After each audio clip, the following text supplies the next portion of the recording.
Welcome to Gold Star Classroom, the podcast where our panelists go back to school. I'll grade them on their answers to a variety of general knowledge and trivia questions. They don't know what I'm going to ask, and I don't know what they're going to say. The student with the highest grade at the end of today's class will win the coveted classroom prize, the Golden Banana.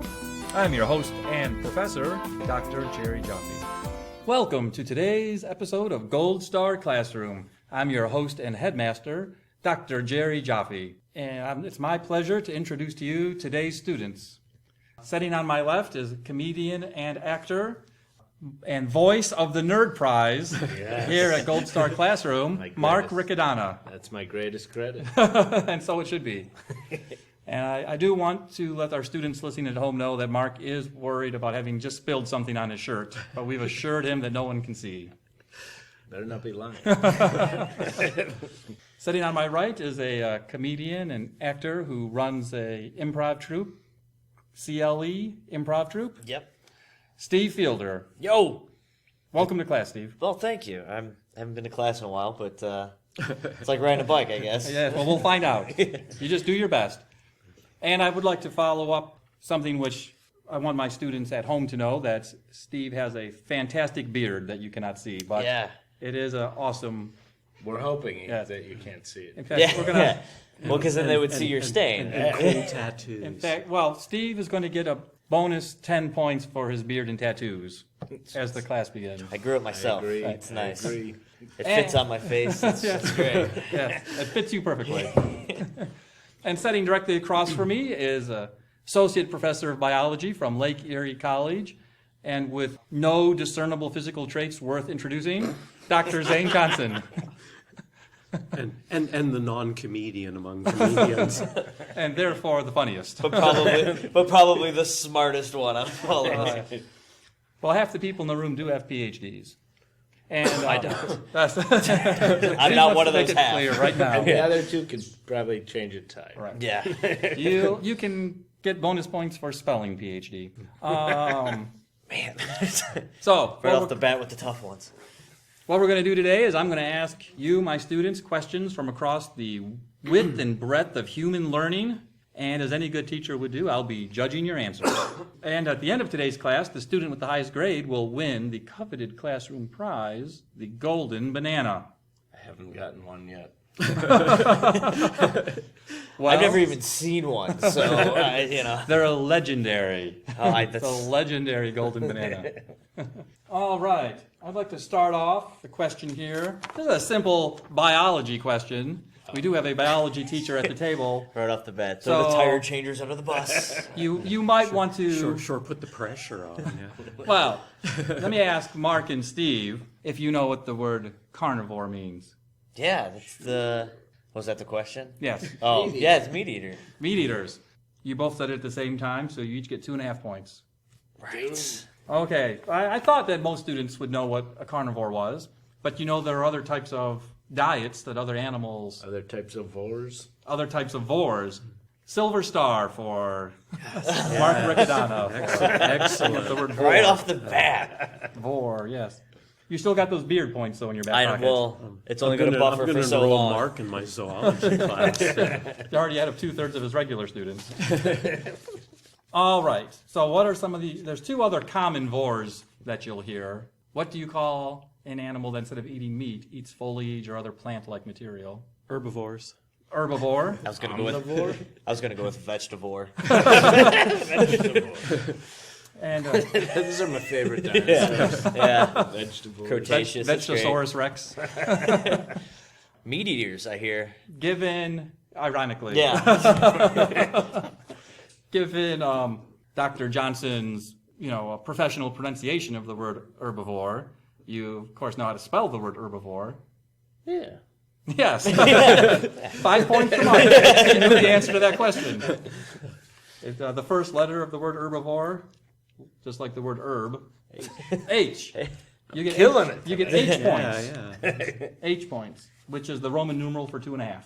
And you... I don't think that's correct. There's all kinds of Roman numbers. Yeah. L has been replaced by 50. I know. Boo, Super Bowl 50. They lost me as a fan. Listen, after 50, you're going to have to phone a few in. I'm just saying. Since Super Bowl 42, I've been looking forward to Super Bowl L, but they've robbed me of my dream. Mark brought up omnivore. That is the other common type of vor. And an omnivore eat, if not vegetables and foliage type They eat creatures. anything. Yes, They eat anything. yes. Yeah. Omni He's being killing it. the prefix for Steve. Omni, also Many? the name of a famous magazine. Many's probably a good approximation, so I'll give you approximate points for that answer. I'm just shooting at the wall here. I don't know. Generally, do you think you know Omni? What's that mean? Ominous. Mark? Ominous vor? That sounds like my ex-wife. Classic. Is it at all synonymous with universal? Universal? Yes. I don't want to say no because you're the biology teacher in the room.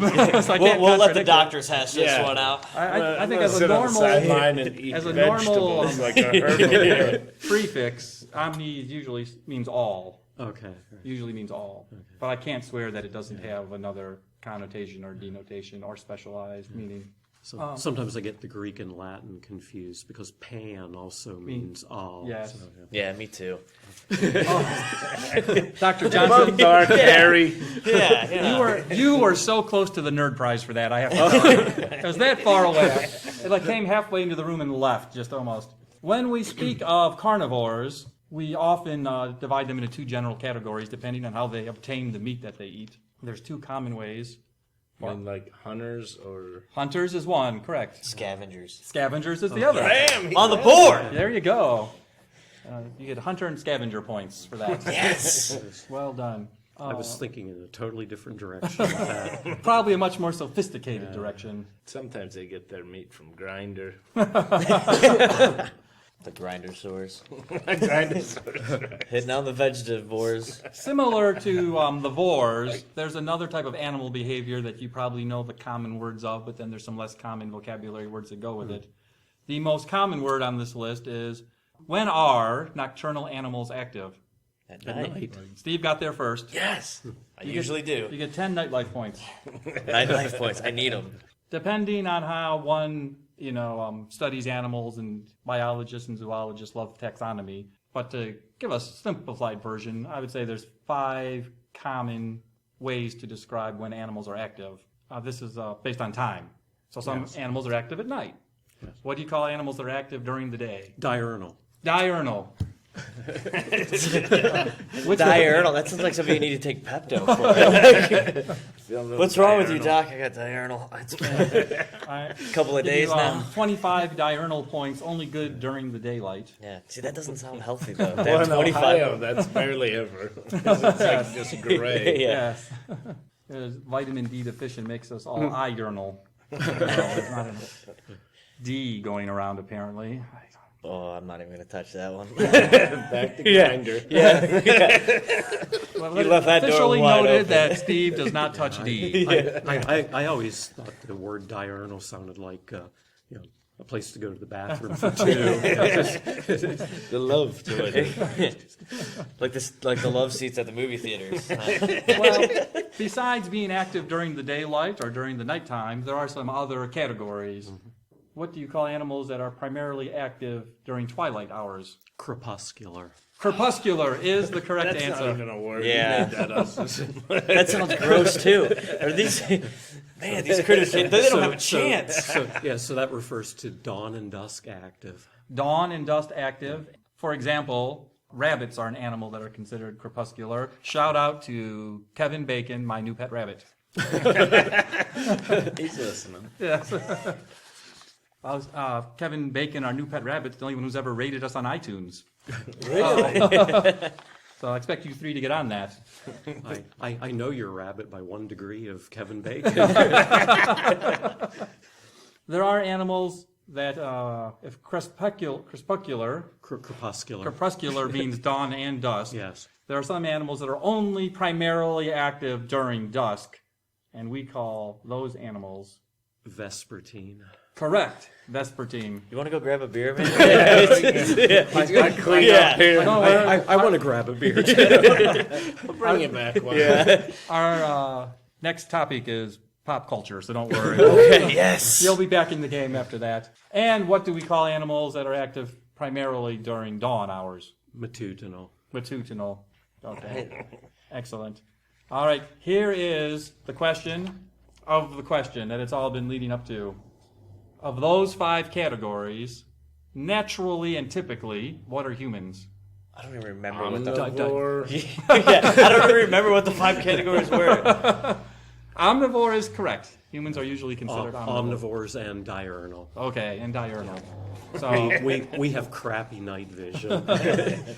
I've read that compared to daylight vision, our vision is about 1% what it is at night compared to daylight. Yeah. Does that seem like a reasonable estimate? I mean, it's just that's not a scientifically precise estimate. But I don't actually know. Oh, I actually did my own research on this. Oh, excellent. And I thought I was picking up a really attractive girl at a club. And then the sun came out and I realized I have terrible night vision. You get at nighttime, you have a couple beers, Yeah. your vision See, gets... if you were a lemur, you wouldn't have had that problem. That's why you never see lemurs with... Yeah. They seem to got their game on lockdown. Well, as I tally the points from that round, I'm reminded that sometimes as a teacher I seem to dole out a lot of harsh criticism, and that perhaps I should provide some positive, constructive criticism to my students. So for that purpose, I have here a list of 100 random ways to praise students, and I thought that Steve and Mark needed a little cheering up, so I'd just like to say, keep up the good work. All right. Fantastic. I feel better already. Yeah. I can't wait to feel see. like a I can't wait to Crepuscular. see your next round of evaluation. I think we're missing the point here that he had to Google words of encouragement. They just don't naturally come to him. I have a whole list, you know. They last me the whole school year, actually. Yes. That's Wow. primarily because I'm dead inside. So, can I ask you this question as an introduction to another topic? Who is famously Moon Unit? Michael Jackson. He does... No. No, it's the daughter of Frank Zappa. Yeah. He Dr. Johnson? He Yeah, it's Frank Zappa, Dweedle, That was Ahmed. simultaneous. Dweezil, so- Ahmed, and one more Um, famous Frank Zappa offspring name. Frank Zappa Jr.? no. There's Moon Unit, Dweezil, Dweezil, Ahmed. Ahmed. and Diva Tin Muffin. Yeah, of course. So, It's on the tip of my tongue. I have observed, and you may have as well, that sometimes celebrities give their children creative names. I think that can be a positive thing, so I'm not trying to be critical of it, but it's just interesting. So I have here the names of other celebrity children, and can you tell me the parent Who they belong to. who they belong to? I don't even know who my kid belongs to. They should have given him, her, or it a more interesting name. Yeah. That would clarify things. Start with another one I think is relatively well known. This celebrity couple has 2 children, one called North and one called Saint.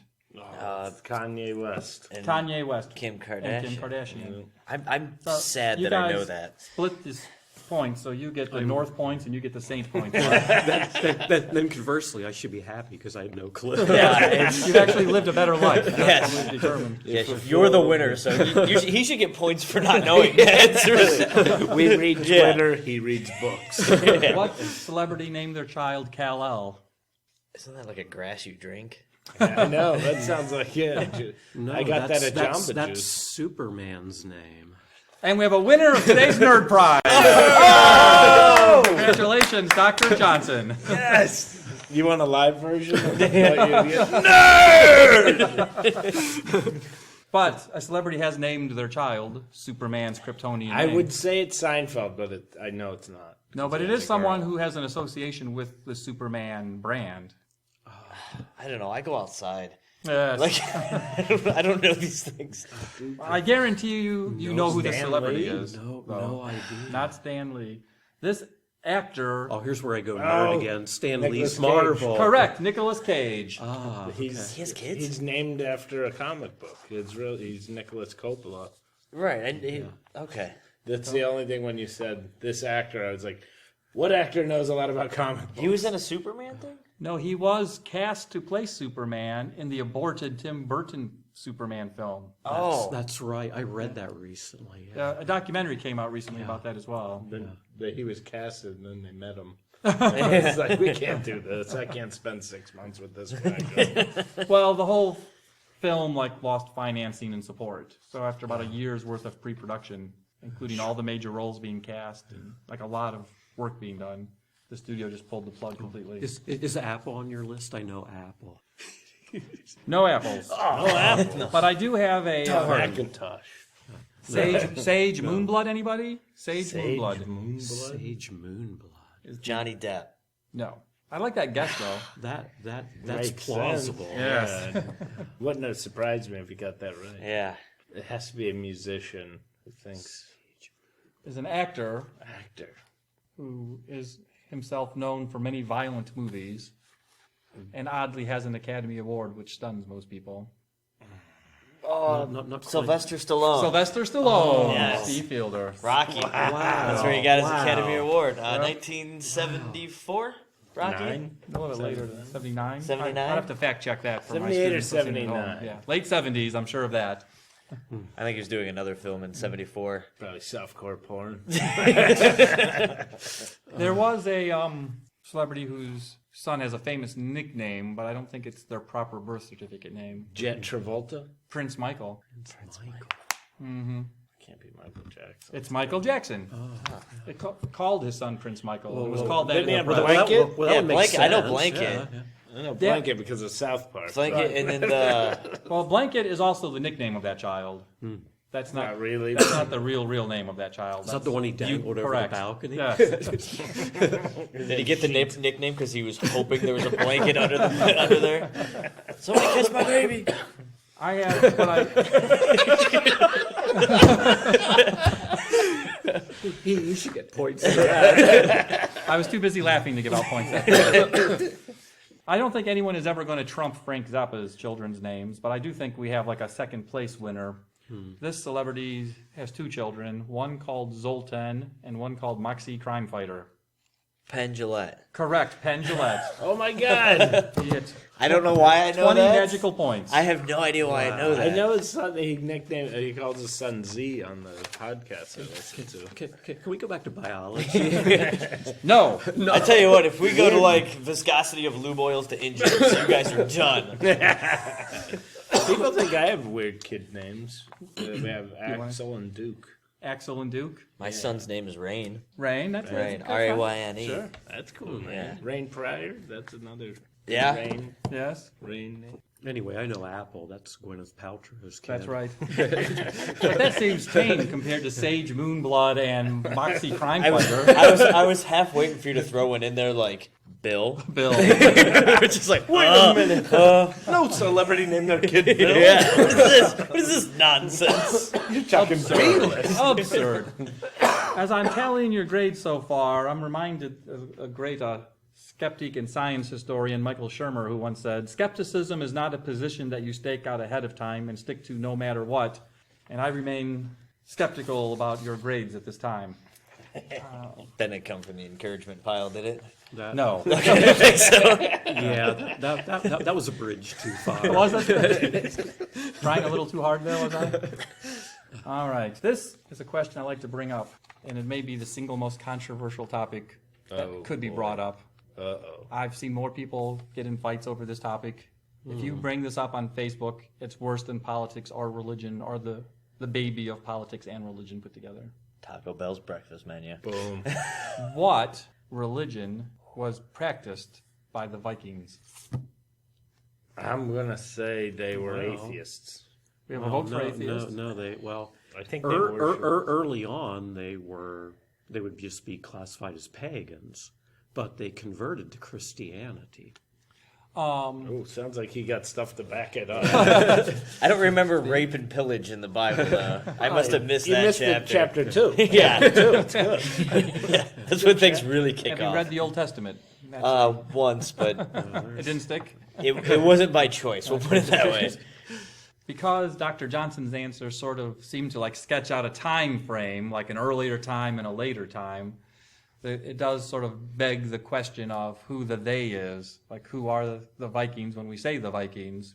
And I kind of have a feeling like they'd be on a boat and they would like worship the god of the ocean and the god of the. Well, there's sky actually where he's. I think you're going with this. There's two sets of, I guess, traditional air quoting Vikings that we know of. Air quotes are very effective. We It's know the Minnesota Vikings. Yeah, it's the Minnesota Vikings, And they are the godless atheists you were referring to earlier. Yeah, the well, purple people there's the eater. pre-Peterson era and the current. No, but there's the basically the popularized savage era of the The Vikings. ones that look like you. The ones that look like me. And But then, if you could imagine this beard with a horned helmet on, see, that's a common misconception. That They never wore Correct. wore helmets. They wore those beer koozie helmets. yeah. But and then the later Vikings were the explorers and the adventurers, I guess, of the Which time. one did Leif Garrett sing for? He was the adventurer and explorer. Yes.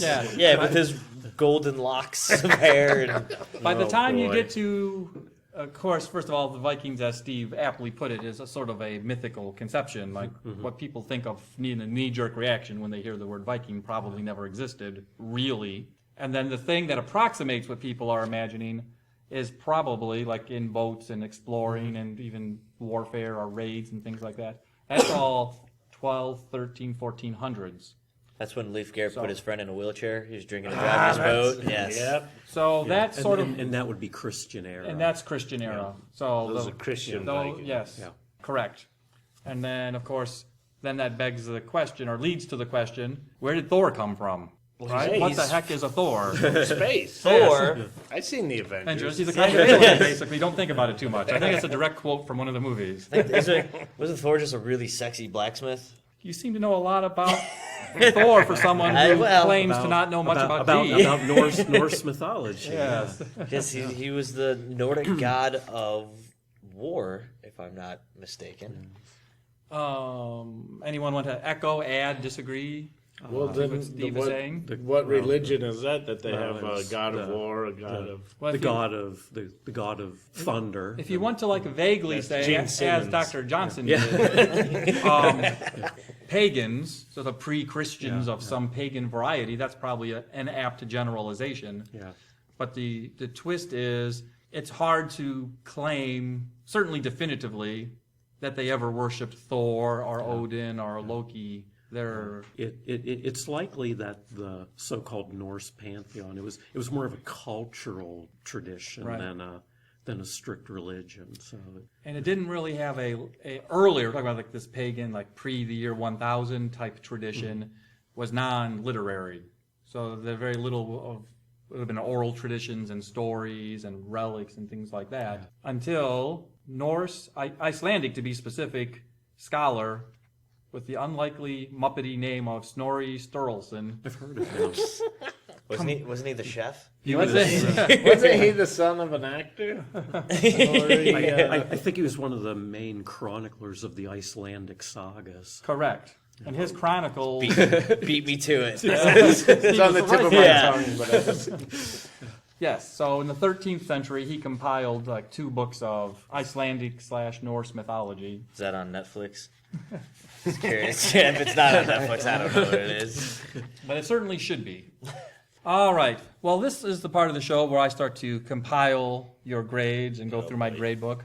But before I can definitively finalize your grades, we're going to have one more extra credit question. And I'm going to propose to you a topic, and everyone, this is an open field question where you get to contribute the smartest thing you can think of. That sounds dangerous. It is dangerous. trouble happens. So, what interesting facts or trivia can you share with the class and the students listening at home about the ocean? It is very deep. In fact, I watched a video on Facebook, and they showed a little submarine go down, and it was only about halfway down. It was as deep as Everest if it was upside down. Sure. and Transformers. I was on the island. Diego Garcia were in Transformers. Yeah, They said yeah. he was. I was actually on that island doing USO shows. Did Optimus Prime was there? Was it? They You had can't all say. those. They had all the container ships, so we didn't get to check them. Oh, did you even ask? They were hush. Well, that was Mark's contribution to the extra credit question. Dr. Johnson, Steve, who has something smart to say about the ocean? I don't have something necessarily smart about the ocean, but Okay. it pertains to the ocean. You can probably back me up on this. Why are you looking at him? I'm the teacher. well, We're against you. Oh, I don't know if you know this. Okay, that's one of a the good one. coolest things that I like about the ocean is there's the wildlife is there's like what we know about 2% of the wildlife that we know of in the ocean, but there's a fascinating type of creatures that actually emit their own light. And it's called bioluminescence. And there's very few animals that actually do this. And there's a shrimp, and I can't remember the name of the shrimp, but it's so deep that the light doesn't get down there, so it's actually see-through, and it has these balls of photoluminescence inside of it. Right. And when the fish come up to go eat it, it shoots these balls out. And the fish go eat the ball, and the shrimp's just like, haha, I won, you're an idiot, and swims off. I want balls of luminescence. That sounds like you should go see a doctor if you start shooting balls of luminescence out. That'd be a great name for a band. Balls of luminescence. Which sadly, my band in college was called Shrimp, so it was not nearly as impressive. I wish I'd known about that name. So yeah, my contribution is bioluminescence in shrimp in the ocean. That's pretty Dr. cool. Johnson, this is your chance. Swing for the wow. fences. He teaches a whole course on this stuff. Yeah. Did I just one up you? Wow. Just trying to think of something. The problem is I have a lot of things I could say, but none of them are actually interesting. So. I'll be the judge of that. You find out if it makes the final edit. Well, given that icebergs are comprised of ice that is freshwater, not salt water, they are more buoyant in the ocean than if they were actually frozen salt water. But the thing I was going with this was a few years back there was an iceberg floating in the Atlantic that was the size of the island of Jamaica. Oh, okay. Get a summer home on that. Well, you want a winter home. Whatever, I just go where the iceberg takes me. That's a big iceberg. When I lived in New Zealand, you'd occasionally get big icebergs floating by. I mean, like football field size icebergs, like pretty big ones, but that seems like a whole nother magnitude of size. Now, if we could just figure out how to roll those onto the land in Africa, we could get fresh water to these people. Problem solved. Humanitarian right here. This guy. Yeah. Solving world's problems one podcast at a time. Well, after carefully tallying all of your grades on my abacus, I've determined that the winner of today's coveted classroom prize, the Golden Banana, is Mark Riccadonna. Yes! Yes! I didn't get any questions right, but I still took home the prize. But the ones you got right were worth so many points. They Just were so very many good. points. Being wonder the students complain humanitarian about you your are. grading. Oh, definitely. Gold Star class. No one else uses an Written and abacus produced anymore. That's by why I don't understand. You sure you're reading that right? I think he just gave it to me because I had to Original drive through music that iceberg composed- we were talking about to get here. I mean, abacus is what I call my balls of luminescence. Opinions expressed by guests So, of Gold Star Classroom. now are you know for why my entertainment students complain. Purposes. That's horrible.